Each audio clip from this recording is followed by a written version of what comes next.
ہمارے آقا و مولا حضرت محمد مصطفیٰ احمد مجتبیٰ صلی اللہ تعالی علیہ وسلم نے ہمیں دنیاوی اور اخروی بے شمار فوائد آپ نے بیان فرمائے۔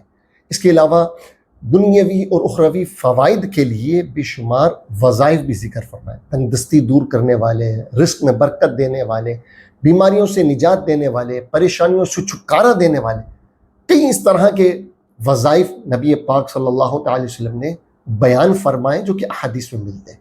اسی طرح قرآن پاک کی صورتیں، قرآن پاک کی آیتوں میں بھی بے شمار دنیاوی اور اخروی فائدے رکھے گئے۔ آج میں آپ کے سامنے نبی پاک صلی اللہ تعالی وسلم کی حدیث سے، نبی پاک کے فرمان سے ایک ایسا وظیفہ ذکر کرنے جا رہا ہوں جو تنگ دستی اور فقر و فاقہ سے ہمیں مکمل نجات دے دے گا۔ اور وہ وظیفہ کیا ہے؟ حضرت عبداللہ بن مسعود رضی اللہ تعالیٰ عنہ سے روایت، حدیث پاک میں حضرت عبداللہ بن مسعود رضی اللہ تعالیٰ عنہ سے روایت ہے کہ نبی پاک صلی اللہ تعالیٰ وسلم نے فرمایا، جو شخص روزانہ سورہ واقعہ کی تلاوت کرے اللہ تعالیٰ اسے فقر و فاقہ سے نجات دے دے گا۔ یعنی وہ کبھی بھی غریب نہیں ہوگا، فقیر نہیں ہوگا، محتاج نہیں ہوگا، تنگ دست نہیں ہوگا۔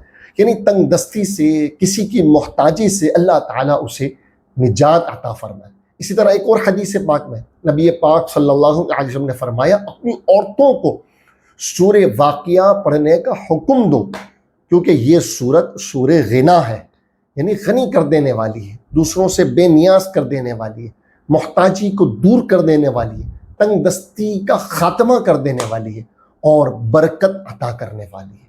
تو یہ بڑی عظیم صورت ہے۔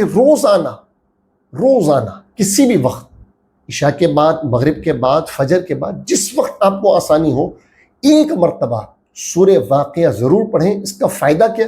اس کا یہ فائدہ ہوگا کہ ایک ایک حرف کے بدلے ہمیں نیکیاں بھی ملیں گی، اور انشاءاللہ نبی پاک کے فرمان کے مطابق کبھی بھی فقر و فاقہ، تنگ دستی، محتاجی انشاءاللہ ہمارے قریب نہیں آئے گی۔